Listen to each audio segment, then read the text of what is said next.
¿Qué tal estáis? De vuelta con vosotros en el Deep Dive. Hola a todos. Ya sabéis, donde nos gusta coger un montón de información y exprimirla al máximo, ¿verdad? Exacto, sacarle todo el jugo. Uy, pues nada, nos hemos topado con un artículo de Historia National Geographic España que la verdad tenía una pinta Muy interesante, ¿sí? brutal y hemos pensado qué mejor que compartirlo con vosotros.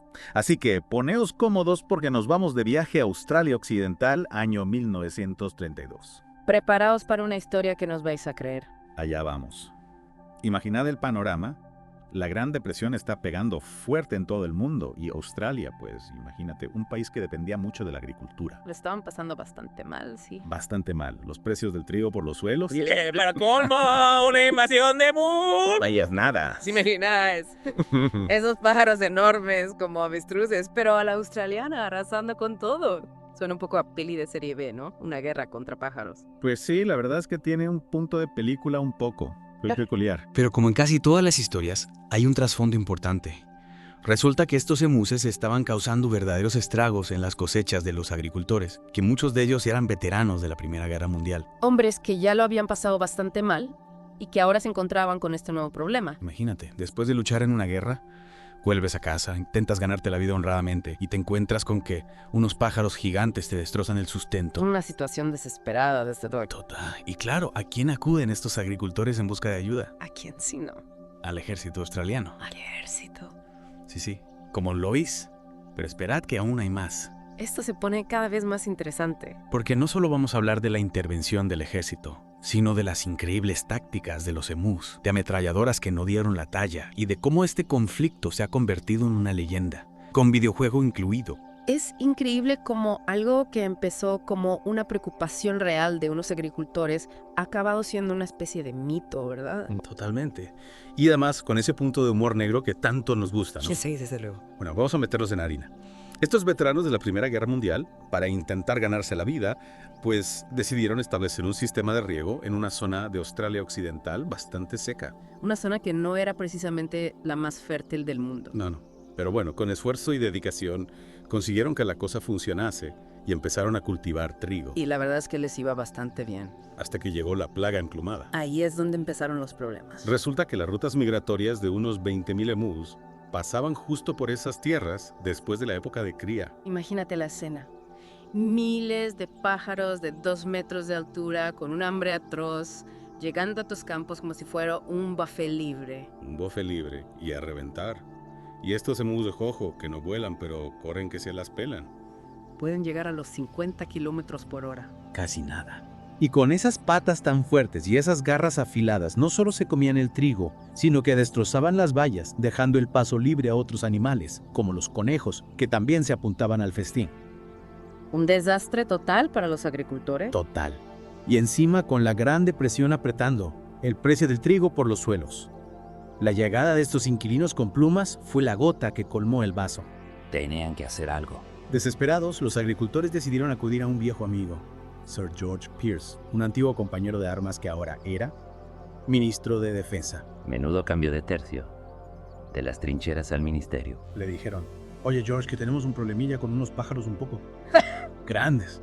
¿Nos echas una mano? ¿Y qué hizo el ministro? Pues el ministro Pearce, ni corto ni perezoso, les dijo, de acuerdo, os ayudo. Os mando al ejército con sus armas, pero con una condición. Condición. ¿Cuál?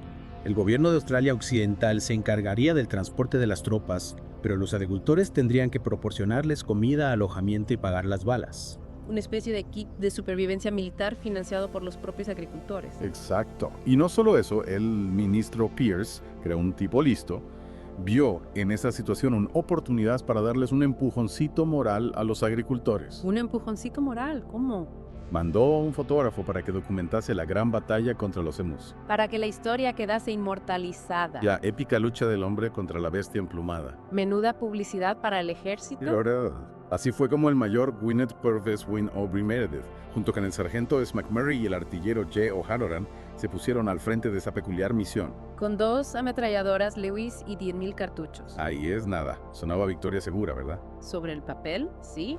Parecía pan comido. Pero la realidad, como siempre, fue mucho más sorprendente. Mucho más complicada de lo que esperaban. La primera ofensiva tuvo lugar el 2 de noviembre de 1932. Los militares, con la ayuda de los agricultores, intentaron tender una emboscada a un grupo de unos 50 emus. Con sus ametralladoras listas para disparar. Pero los emus, que no eran tontos precisamente, se dieron cuenta de la trampa, se dispersaron en grupos más pequeños y salieron corriendo a toda velocidad. haciendo imposible que los soldados pudieran apuntarles bien. Imaginad la escena. Los soldados, con sus ametralladoras, intentando darle a unos pájaros que corrían como si no hubiera un mañana. Debió de ser un espectáculo un tanto surrealista. Un realista total. No. Frustrante. En un segundo intento, unos días después, lograron abatir a algunos emus. Algunos. ¿Cuántos? Según el informe militar, quizás una docena. Una docena. Menuda masacre. No era precisamente el resultado que esperaban, ¿verdad? No, desde luego que no. Y la cosa no mejoró mucho. Unos días más tarde, intentaron una emboscada a un grupo mucho mayor, unos 1000 emus cerca de una presa. 1000 emus. Eso sí que era un desafío. La idea era esperar a que estuvieran a tiro para abrir fuego, pero... La ametralladora se atascó después de disparar a tan solo 12 aves. Ah, como la suerte. El resto, como era de esperar, salió pitando antes de que pudieran volver a disparar. Parece que la tecnología militar no estaba a la altura de las circunstancias. No, y lo que es peor, los rastreadores empezaron a observar un comportamiento extraño en los emus. Un comportamiento extraño. ¿A qué te refieres? Parecía que cada grupo de emus tenía un líder, un gran pájaro de plumas negras de casi 2 metros, que vigilaba mientras los demás arrasaban con las cosechas. Y que avisaba si detectaba algún peligro. Exacto, era como si tuvieran una estrategia de guerrilla, una guerrilla ornitológica. Fascinante. La naturaleza siempre nos sorprende, ¿verdad? Totalmente. Ante la ineficacia de las emboscadas, al mayor Meredith se le ocurrió una brillante idea: Ah, sí. ¿Y cuál fue? montar una ametralladora en un camión En un camión. ¿Y eso para qué? para perseguir a los emus, claro. Ah, bueno, tiene sentido. ¿Y qué pasó? Pues que el camión era más lento que los emus, No me digas. en serio. No podían ni alcanzarlos. Vaya plan. El 8 de noviembre, después de 6 días de combates y 2.500 cartuchos disparados, el informe oficial hablaba de 50 emus muertos. 50. Sí. Aunque los agricultores, claro, decían que habían matado entre 200 y 500. Una diferencia un tanto. Sospechosa, sí. La prensa local, por supuesto, se hizo eco del éxito de la operación. Los periódicos decían que solo unos pocos de los emus cazados habían muerto. Lo que no ayudó a la imagen del ejército, precisamente. No, para nada. La cosa llegó al Parlamento, donde se debatió si tenía sentido seguir con aquella guerra. Y al final, ¿qué decidieron? El mismo 8 de noviembre, el ministro Pierce, al leer las noticias, decidió retirar el apoyo militar y las armas. ¿Se acabó la fiesta? Se acabó la fiesta para los emus, al menos por un tiempo. El mayor Meredith, frustrado por el resultado de la operación, comparó a los emus Bien con los zulús. con los zulús. Ah. ¿En serio? Sí. Sí, como lo oís. Dijo que si tuviéramos una división militar con la capacidad de resistencia de estos pájaros, se enfrentarían a cualquier ejército del mundo. Menuda comparación.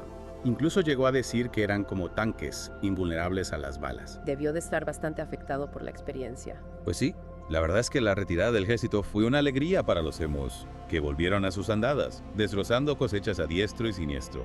Los agricultores, desesperados de nuevo, volvieron a pedir ayuda al ministro de Defensa. ¿Y qué hizo el ministro? Pues sorprendentemente aprobó una segunda ronda de la guerra. Otra vez. No me lo puedo creer. Sí, otra vez. Y de nuevo al mando del mayor Meredith. El pobre hombre. Esta segunda fase fue un poco más exitosa, con unas 100 bajas semanales entre los emus. Al final, cuando el ejército se retiró definitivamente el 10 de diciembre, se estimaba que habían muerto 936 y Oslo durante los enfrentamientos, y otros 2.500 a consecuencia de las heridas. Un número considerable, aunque no parece que solucionara el problema de raíz. No para nada. Lo curioso es que en años posteriores, los agricultores volvieron a pedir ayuda al ejército. ¿De verdad? Sí, pero esta vez solo para asustar a los emus, no para matarlos. Parece que al final el ejército les sirvió más como espantapájaros de lujo que como fuerza de combate. Exacto. La noticia de esta guerra, tan peculiar por cierto, llegó hasta el Reino Unido, donde algunos conservacionistas protestaron por el exterminio del raro emú. ¡Qué ironía! Totalmente. Y lo más curioso de todo es que la solución más efectiva a largo plazo para el problema de los emus no fueron las armas, sino Las vallas. Las típicas barreras de exclusión. Sí, esas. Se convirtieron en la forma más popular de mantener a los emús y a otros animales como los dingos y los conejos lejos de las zonas de cultivo.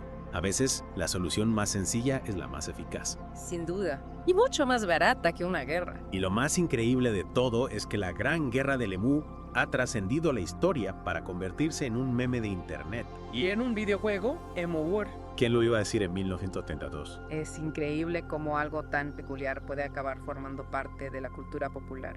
Totalmente. En fin, resumiendo, para que quede bien claro. Tuvimos unos agricultores desesperados, un gobierno que respondió con una solución militar un tanto singular, unos emus que demostraron ser más listos y escurridizos de lo que nadie esperaba, un ejército que se retiró con la moral por los suelos y al final... ¡Vayas! Y todo esto con unas cifras de bajas bastante curiosas. 986 emus muertos en combate y otros 2.500 heridos.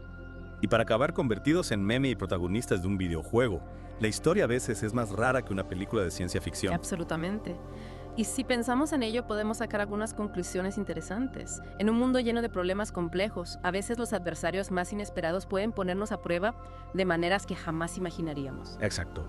En un planeta con tantos desafíos, ¿qué nos dice esta historia de una nación en guerra con su fauna autóctona sobre otras batallas no convencionales que estamos librando hoy? Quizás en la ecología, la tecnología o incluso en nuestro día a día. ¿Qué otros enemigos inesperados nos están obligando a repensar nuestras estrategias y a buscar soluciones más ingeniosas? Buena pregunta. Y quizás la próxima vez que te encuentres con un problema que parezca pequeño o incluso ridículo, recuerda la Gran Guerra del Emú y pregúntate si la solución más obvia es siempre la más eficaz, o si a veces necesitamos pensar de forma diferente, o simplemente construir una buena valla. Ahí queda eso. Pues nada, con esta reflexión tan avestruz, nos despedimos por hoy. Gracias por acompañarnos en esta guerra tan surrealista. Hasta la próxima. Hasta la próxima.